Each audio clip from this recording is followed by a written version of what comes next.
Super Nintendo classic known for its incredible level design, a great upgrade system, and for being one of the best paced games of all time.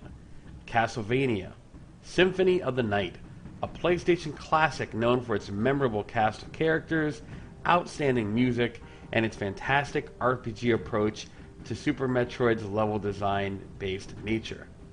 Two games that were so revolutionary in their respective eras that they have influenced an army of clones and a subgenre that has become just as played out as the phrase the Dark Souls of in the last few years. Metroidvania, a word that represents a genre of hundreds of games since the indie explosion and the onset of Kickstarter and Early Access. Whether you're a big studio or a small one, many developers have tried endlessly to invoke the names of those two greats, but many have failed to deliver many more times than they have succeeded.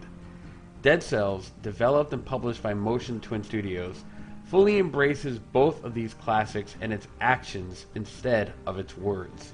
Dead Cells on the surface is very straightforward.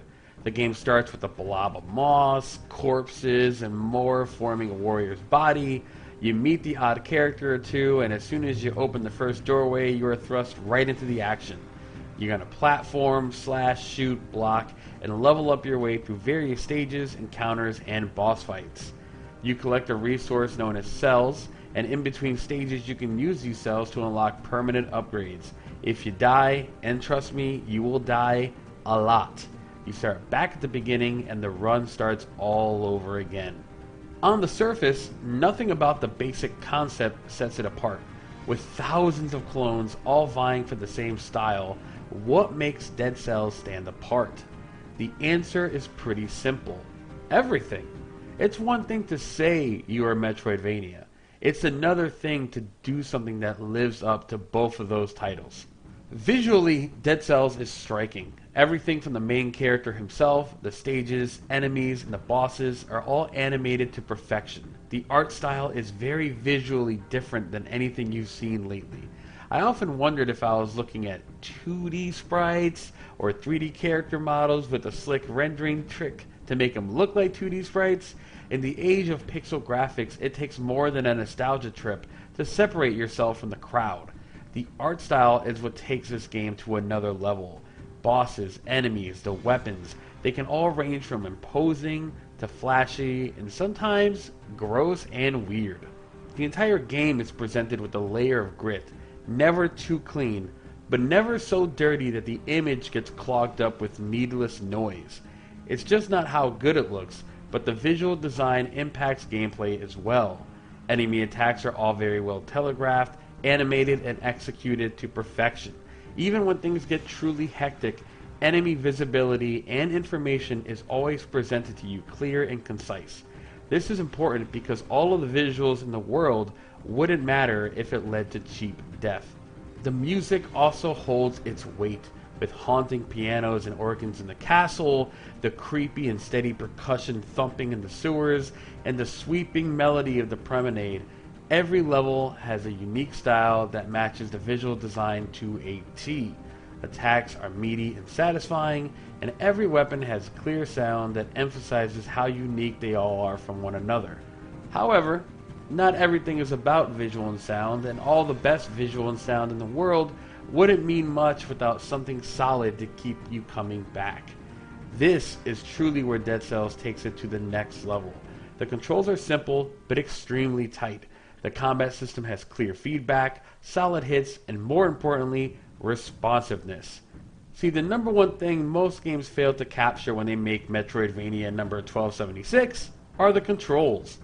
All of the greats, from the two that birthed this subgenre to the others that have followed, Hollow Knight, Rogue Legacy, Shadow Complex, are all vastly different in style and gameplay mechanics. The one thing shared between all of them, however, are extremely tight and responsive controls. Every attack in Dead Cells can be rolled, interrupted, or block cancelled. Shields can parry, and evading gives you just enough frames of invincibility to get you out of a tight spot when they arrive. Dead Cells just feels good. Every jump, attack, and boss defeat and death always feels fair. You might swear at the enemies, or yourself, or those damn flying bats making life miserable, You will never get angry with the controls, however. If you die in Dead Cells, it's always on you. It is hard, but it is always fair. Backing how solid the game feels to play is how it doles out its content. Roguelike games have to strike a balance between a punishing death, but a meaningful life. Things like skill upgrades, gold, and weapon pickups are all fleeting. They last until you kick the bucket, then you start fresh, back to square one.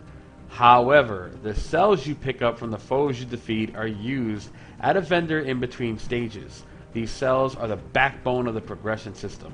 Upgrades can range from the minor, like being able to recycle items for gold, to the vital, like being able to start with multiple health potions. Blueprints for new weapons will add them to your list of unlocks, and upgrades such as random starter weapons can spawn you with the legendary sword right from the get-go. All of the unlocks, the slow climb, every new level and permanent ability you unlock all add fuel to the fire.